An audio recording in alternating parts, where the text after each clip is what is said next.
Hi everyone, I hope you all are doing good. तो इससे पहले कि हम वीडियो को स्टार्ट करें, मेरा आपसे एक जेन्युइन क्वेश्चन है जो मैं आप लोगों से पूछना चाहता हूँ। मेरा सिंपल सा क्वेश्चन ये है कि 2023 की आपकी फेवरेट बुक कौन सी रही है। तो इसका जवाब आप कमेंट बॉक्स में दीजिए। वीडियो को पॉज कीजिए, कमेंट बॉक्स में जाइए, अपना आंसर लिखिए और फिर स्टार्ट करते हैं वीडियो के साथ। तो आई होप अब तक आपने अपना आंसर कमेंट बॉक्स में लिख दिया होगा। तो चलिए स्टार्ट करते हैं वीडियो के साथ। बेसिकली इस वीडियो में हम बात करने वाले हैं टू एपिक शिट के बारे में। इस बुक का रिव्यू करेंगे और जानेंगे कि कौन कौन से इंपॉर्टेंट लेसन है जो मैंने इस बुक से सीखे हैं और ये बुक कैसे आपकी हेल्प कर सकती है आपके लाइफ में ग्रो करने के लिए और अपने गोल्स को अचीव करने के लिए। Without any further delay let's start. तो इससे पहले कि हम बुक की बात करें, सबसे पहले हमें ये जानना होगा कि इस बुक को लिखा किसने है और उनकी क्या प्रोफाइल है, वो बेसिकली क्या करते हैं। बेसिकली इस बुक के जो ऑथर हैं वो है अंकुर वारिको। अगर आपने उनकी वीडियोस देखी होगी या फिर उनको जानते होंगे, he is a well known content creator on social media. उनकी बहुत सारी वीडियोस और कंटेंट आते हैं सोशल मीडिया पे। He is also founder of web Veda and educational institution, and he along with that he is also the co-founder of nearby.com। ये basically अंकुर वारिको के बारे में। उनकी आप लिंक्डइन प्रोफाइल पे जाके पढ़ सकते हो उनके बारे में, उनके वेबसाइट्स को विजिट कर सकते हो, कंपनीज को देख सकते हो। अब बात करते हैं बुक के बारे में कि बेसिकली ये बुक है किसके बारे में। ये एक बहुत ही ब्यूटीफुल बुक है, 300 पेजेस की बुक, जो आपको आपके जो लाइफ की फास्ट ट्रूथ्स होती हैं उनको रिवील करती है, आपको एक मोटिवेशन देती है और आपको इनकरेज करती है कि आप अपने पैशन को कैसे फॉलो करके अपनी जो भी लाइफ की ड्रीम्स है, गोल्स है, उसको अचीव कर सकते हैं। This was the central idea of this book. And इस वीडियो में हम ये भी देखने वाले हैं कि कौन कौन सी लर्निंग्स है जो मैंने इस बुक से सीखी है, तो उसको भी डिस्कस करेंगे। चलिए एक एक करके देखते हैं इस बुक के बारे में। इस बुक में अंकुर वारिको 3 रिलेशनशिप्स के बारे में बात करते हैं जो कि हमारा डिफरेंट डिफरेंट चीज़ों के साथ होता है और वो ही बहुत ज़्यादा इम्पोर्टेंट रोल प्ले करता है हमारी लाइफ में। वो जो रिलेशनशिप है वो है हमारा रिलेशनशिप विद हमारा टाइम। हमारा हमारे टाइम के साथ, वक्त के साथ क्या रिश्ता है, हमारा हमारे पैसों के साथ क्या रिश्ता है, और जो तीसरा है वो हमारा खुद के साथ क्या रिश्ता है, our relationship with our self. ये जो 3 रिलेशनशिप है इसकी बेसिकली वो बात करते हैं इस पूरे बुक में। और इन चीज़ों को डिस्क्राइब करने के लिए वो डिफरेंट डिफरेंट टॉपिक्स को डिस्कस करते हैं। लाइक सक्सेस और फेलियर की बात करते हैं, उनकी जो सक्सेस और फेलियर की जर्नी रही है उसको डिस्क्राइब करते हैं वो। उसके बाद वो बात करते हैं कि कैसे छोटी छोटी हैबिट्स आपके बड़े बड़े गोल्स को अचीव करने के लिए हेल्प करती है। उसके बाद वो एंटरप्रेन्योरशिप की बात करते हैं, कॉर्पोरेट वर्ल्ड की बात करते हैं, कैसे आपको अपना पैसा मैनेज करना चाहिए, मनी मैनेजमेंट वो की बात करते हैं वो। And last he also talks about relationship कि हमारे रिलेशनशिप के क्या क्या इंपॉर्टेंट फैक्टर्स है जो कि हमें अपनी लाइफ में ध्यान में रखने चाहिए। तो अब हम लोग डिस्कस करने वाले हैं उन लेसन्स को जो मैंने सीखे इस बुक से और मैं प्रैक्टिकली इम्प्लीमेंट भी करता हूँ और काफ़ी अच्छे अच्छे रिजल्ट्स देखने को मिलते हैं। Without any further dear let's start with our first lesson. जो हमारा फर्स्ट लेसन है वो बेसिकली रिलेटेड है हमारे करियर से, हमारे पैशन से। We have only one life but we don't need to be one person only. इसका मतलब ये है कि अगर आप एक कॉर्पोरेट पर्सन हो, आप एक एम्प्लॉयज़ हो, किसी कंपनी में काम करते हो, तो ज़रूरी नहीं है कि आपको ज़िंदगी भर वही एम्प्लॉयज़ ही बन के रहना है। आप एक अपना स्टार्टअप भी कर सकते हो या फिर ऐसा हो सकता है कि आप अपने कॉर्पोरेट के साथ कंटेंट क्रिएशन की जर्नी स्टार्ट कर सकते हो, जैसे कि मैंने किया है। I also work in corporate but I also content create on social media. इस तरीके से ये ज़रूरी नहीं है कि आप अपनी ज़िंदगी में सिर्फ एक काम करो, आप डिफरेंट डिफरेंट पैशन को परस्यू कर सकते हो एक साथ। This was the first lesson that I learn from this book. दूसरा जो हमारा लेसन है वो भी कॉर्पोरेट वर्ल्ड से रिलेटेड है। जब भी हम कॉर्पोरेट में होते हैं तो हम बोलते हैं कि हमारे पास 5 साल का एक्सपीरियंस है, 10 साल का एक्सपीरियंस है, बट हमें उस टाइम ये क्वेश्चन करना चाहिए कि अगर हमने 5 साल एक कंपनी में इन्वेस्ट किया है या फिर स्पेंड किया है, तो क्या वो 5 साल का एक्सपीरियंस है या फिर 1 साल का एक्सपीरियंस है जो हमने 5 बार किया है। क्योंकि अंकुर वारिको का कहना है कि अगर आप 5 साल तक किसी कंपनी में रहते हो और सेम काम आप हर साल करते हो, तो ये आपका एक्सपीरियंस नहीं होता है, वो 1 साल का एक्सपीरियंस होता है, बट आप वो 5 बार करते हो। ये रियल एक्सपीरियंस नहीं। That is the second lesson that I learn from this book. और ये मुझे भी काफ़ी सोचने पे मजबूर किया कि ये सच में मतलब ऐसा होता है। अब हम बात करने वाले हैं कुछ हैबिट्स की जो मैंने इस बुक से सीखी है। वैसे तो इसमें बहुत सारी हैबिट्स डिस्कस किए किए हैं अंकुर वारिको ने, बट 4 ऐसी हैबिट्स जो मुझे काफ़ी पसंद आई और मुझे एक्चुअली नया कुछ सीखने को मिला इन 4 हैबिट से, जो कि मैं अब अडॉप्ट करता हूँ अपनी लाइफ में। So the first habit was don't set targets, set habits. जब भी हम टारगेट सेट करते हैं ना, तो टारगेट सेट करते वक्त हम अपने आप को एक लिमिटेड टाइम के लिए बांध देते हैं कि हमारा एक टारगेट है। लेट्स से अगर मैं यूट्यूब कंटेंट क्रिएट कर रहा हूँ तो मुझे 1000 फॉलोवर अगर बनाने हैं, तो 1000 फॉलोवर तो अचीव हो गया, बट उसके बाद क्या नेक्स्ट, व्हाट नेक्स्ट, वो वाला जो होता है ना व्हाट का क्वेश्चन, वो फिर हमें क्लूलेस कर देता है। हमारे पास आगे कुछ करने के लिए होता नहीं है। इसी जगह हम अपना हैबिट सेट करें, हम ये बोले कि मुझे फॉलोवर्स के पीछे नहीं भागना है, मुझे सब्सक्राइबर के पीछे नहीं भागना है, मुझे बस हर संडे एक वीडियो अपलोड करनी है जो कि हाई क्वालिटी की हो, अच्छा कंटेंट हो उसमें। तो ये ना हमें एक प्रोसेस देता है फॉलो करने के लिए, और अगर हम उस प्रोसेस को एंजॉय करने लगते हैं तो वो लाइफ टाइम चलता है, उसका कोई लिमिट नहीं रहता है। So this is the benefit of setting habits instead of setting targets. हमारा सेकंड हैबिट है वो है basically ask instead of making assumptions. हम बहुत बार ना अजम्पशंस बना लेते हैं लोगों के बारे में।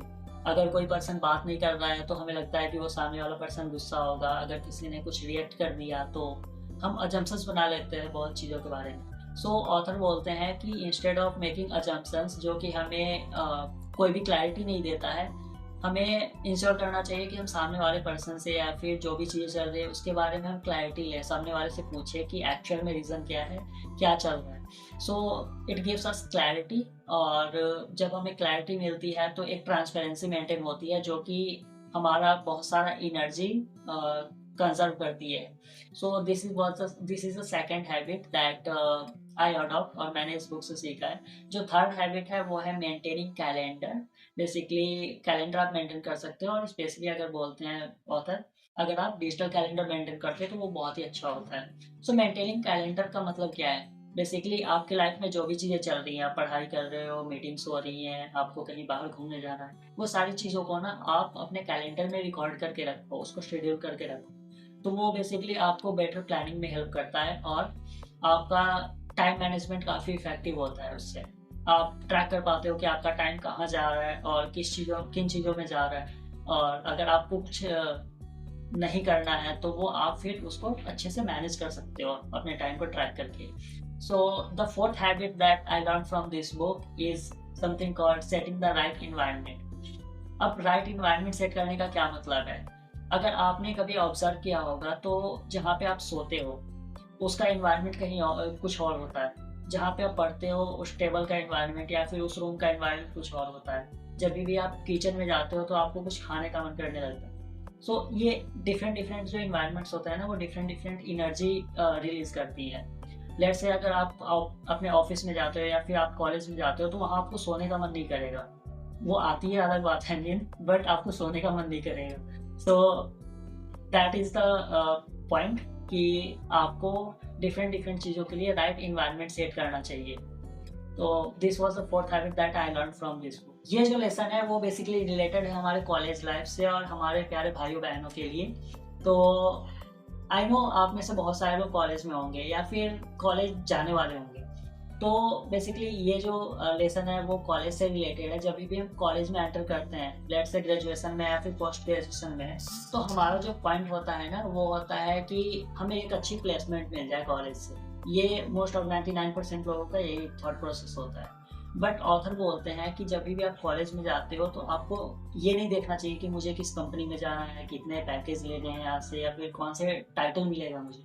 आपको इस चीज़ के पीछे भागना चाहिए कि आप अपने आप को फाइंड आउट करो, आप अपने स्ट्रेंथ्स को फाइंड आउट करो, अपने पैशन को फाइंड आउट करो, और आपको कौन सी चीज़ें खुश रखती हैं उन चीज़ों को फाइंड आउट करने की कोशिश करो कॉलेज लाइफ से। So that should be the point of having college. और इसके लिए जो आप चीज़ें कर सकते हो वो आप ऑनलाइन इंटर्नशिप्स वगैरह ढूंढ सकते हो, ऑनलाइन कोर्सेज कर सकते हो, आप ऑनलाइन कम्युनिटीज़ का पार्ट बन सकते हो जहाँ पे लोग इंटरेक्ट करते हैं और अपने रिलेशंस और आइडियाज शेयर करते हैं। उसके बाद आप सोलो ट्रैवलिंग भी कर सकते हो। सोलो ट्रैवलिंग काफ़ी अच्छा एक ऑप्शन है जो कि हमें इंट्रोस्पेक्शन का, हमारे अपने थॉट्स और फीलिंग्स को एनालाइज करने का मौका देती है, अपने आप को जानने का मौका देती है। तो ये सारी चीज़ें हैं जो आप कर सकते हो while you are in a college. तो अगला हमारा लेसन है वो रिलेटेड है हमारे सेल्फ वर्थ से और सेल्फ टॉक से। हम जब भी अकेले होते हैं तो हम बहुत सारी बातें करते हैं राइट, अपने खुद से, कि अब वो पॉजिटिव भी हो सकता है और निगेटिव भी हो सकता है। अगर निगेटिव की बात करें तो हम बोल सकते हैं कि यार मुझे मेरे में तो मोटिवेशन ही नहीं है, ये चीज़ तो मेरे लिए बना ही नहीं है। अगर पॉजिटिव चीज़ों की बात करें तो हम बोल सकते हैं कि चलो मैं अभी नहीं जानता हूँ ये चीज़, बट मैं सीख रहा हूँ। तो इस चीज़ से जब आप सेल्फ टॉक करते हो तो वो डिटरमिन करता है आपका सेल्फ वर्थ। अब इसके पीछे की क्रोनोलॉजी समझते हैं। आपका जो सेल्फ टॉक होता है, जैसे कि अगर आपने निगेटिव बोला तो आपके एक्शंस जो होंगे वो निगेटिव वे में होंगे। अगर आपने पॉजिटिव बोला तो आपके जो एक्शंस होंगे टुवर्ड्स योर गोल वो पॉजिटिव वे में होंगे। तो आपका जो सेल्फ टॉक है वो आपका डिसाइड करता है एक्शन, और जो आपका एक्शन है वो डिसाइड करता है आपका self worth. So this is the chronology behind this particular lesson. Here comes my favourite lesson, जो मैंने इस बुक से सीखा और काफ़ी मुझे अच्छी लगती है और मैं प्रैक्टिकली फॉलो भी करता हूँ। तो बेसिकली ये रिलेटेड है हमारे कॉर्पोरेट लाइफ से। तो इसमें ये ऑथर ये बोलते हैं कि जब भी आप कॉर्पोरेट में, जब हम फर्स्ट टाइम कॉर्पोरेट में जाते हैं तो एज एन इंटर्न और ट्रेनिंग, तो हमें लगता है कि it is the responsibility of your manager to find out mistakes in your work और to tell you where you are wrong. But ये नहीं होता है। हमें लगता है कि ये तो मैनेजर का काम है कि मैं जो भी कर रहा हूँ उसमें गलतियाँ बताए और मैं मतलब इम्प्रूव करने के लिए सजेशन दे। बट उनको क्या पड़ी है, वो क्यों आएंगे तुम्हें खुद से बताने कि तुम्हारे वर्क में क्या गलती है। तो it is the responsibility of your कि आप जाओ सामने वाले पर्सन से, मैनेजर के पास रीच आउट करो और फीडबैक मांगो कि आपने जो काम किया है वो कैसा है, उसमें क्या इम्प्रूवमेंट करने की ज़रूरत है और क्या चेंजेस करने की ज़रूरत है। पहले मुझे भी यही लगता था कि अगर हम इंटर्न हैं तो हम तो बच्चे हैं, अब मैनेजर का काम है कि वो हमें सही से बताए, हमारा काम सही से करवाएं, हमें hand hold support they. But ऐसा नहीं होता। Here comes the lesson about entrepreneurship, जो मैंने इस बुक से सीखी है। आई नो कि मार्केट में बहुत क्रेज है एंटरप्रेन्योरशिप के बारे में, सब लोग अपना अपना स्टार्टअप करना चाहते हैं, अपना बिजनेस स्टार्ट करना चाहते हैं, कोई भी कॉर्पोरेट वर्ल्ड की तरफ नहीं जाना चाहते। सो ऑथर बोलते हैं कि अगर आपका पर्पस है कि आप एक स्टार्टअप करो और उससे आप पैसे कमा लो, एंटरप्रेन्योरशिप की जर्नी से पैसे कमा लो, तो ये बहुत ही रॉन्ग वे है और बहुत ही मतलब खराब सोच है। क्योंकि एंटरप्रेन्योरशिप में पैसा बनाना बहुत ही हार्ड होता है। और इसमें मेरा पर्सनल ओपिनियन ये है कि अगर आप एक स्टार्टअप करते हो तो स्टार्टअप करना बहुत ईजी होता है, स्टार्टअप ईजिली कर सकते हो। बट जो बहुत ही डिफिकल्ट काम होता है वो होता है उसको लॉन्ग टर्म में सस्टेनेबल करना। और पैसा वही है जब आप एक बिजनेस को सस्टेनेबल बना देते हो, कि प्रॉब्लम्स को आप लॉन्ग टर्म में सॉल्व करते हो, वो बहुत ही डिफिकल्ट होता है। और पैसा वही बनता है जब बिजनेस सस्टेनेबल हो जाता है। और जो सेकंड लेसन है, आपके साथ कितनी बार ऐसा हुआ है या फिर आपने कितनी बार ऐसा किया है कि आपने कोई प्रोडक्ट और सर्विस सिर्फ इसलिए खरीदा है क्योंकि उसका फाउंडर या तो आईआईटी से है, आईआईएम से है या फिर किसी टॉप डी स्कूल से है। ऑब्वियसली नहीं हुआ होगा right, because you have nothing to do with their past, present और एनी एजुकेशन और डिग्री। तो ऑथर इसमें यही बताते हैं कि एज एन एंटरप्रेन्योर आपका पास्ट, आपका एजुकेशन, आपकी डिग्री कुछ भी मैटर नहीं करता है, आपका बैकग्राउंड कोई भी चीज़ मैटर नहीं करता है। सिर्फ मैटर ये करता है कि आप लोगों के जो प्रॉब्लम्स हैं, लोगों को उनके सॉल्यूशन के कितना पास लाते हो। That is the one thing that you need to make sure.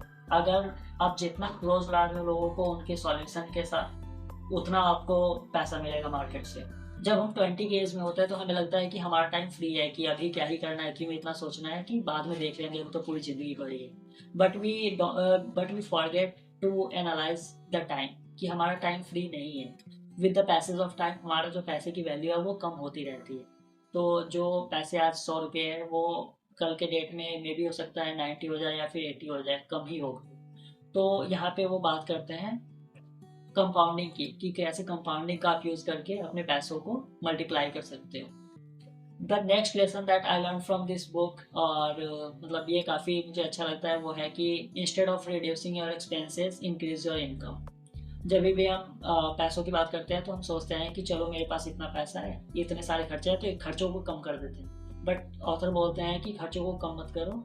जब भी आप 20 और 30 के एज में हो तो अपने जो इनकम पोर्टफोलियो है उनको बढ़ाने की कोशिश करो, इनकम सोर्सेज को बढ़ाओ इंस्टेड ऑफ रिड्यूसिंग और expenses. So this were the lessons that I learn from this book. और ऐसे ही बहुत सारी लेसन्स है जो आप इस बुक से सीख सकते हो। मैंने तो बहुत ही मतलब 8-10 लेसन्स बताए हैं, बट इसमें ऐसे ही बहुत सारे लेसन्स हैं जो आप सीख सकते हो। तो you must read this book, मैं तो यही बोलूँगा। अगर आपके विश लिस्ट में है then go read this book. और वीडियो पसंद आएगा तो वीडियो को लाइक करो, शेयर करो अपने दोस्त और फैमिली के साथ जिनको आप ग्रो होते हुए देखना चाहते हो। मिलते हैं अगली वीडियो में, तब तक के लिए बाय बाय, टेक केयर।